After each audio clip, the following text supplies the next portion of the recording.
নবী করিম সাল্লাল্লাহু আলাইহি সাল্লামের হাদিস থেকে এবং কোরআনে কারীম থেকেও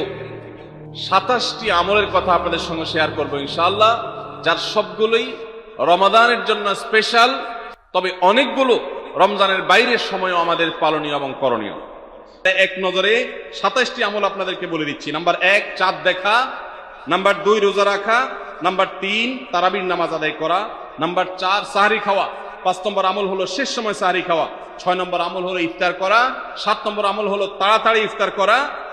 এবং 8 নম্বর আমল হলো ইফতারের দোয়া পড়া, 9 নম্বর আমল হলো সাহরি এবং ইফতারে খেজুর খাওয়া, 10 নম্বর আমল হলো রমজান মাসের সকল গুনাহ বর্জন করা, 11 নম্বর আমল হলো বেশি বেশি দোয়া করা, 12 নম্বর আমল হলো মিথ্যা কথা এবং কাজ পরিহার করা, 13 নম্বর আমল হলো অশ্লীলতা এবং ঝগড়া বিবাদ রমজানের রোজা রেখে না করা, 14 নম্বর আমল হলো ভালো কাজের পরিমাণ এই মাসে বাড়ায় দেওয়া, 15 নম্বর আমল হলো বেশি বেশি আল্লাহর কাছে ক্ষমা চাওয়া, কারণ এই মাসে আল্লাহ বেশি ক্ষমা করেন মানুষকে, 16 নম্বর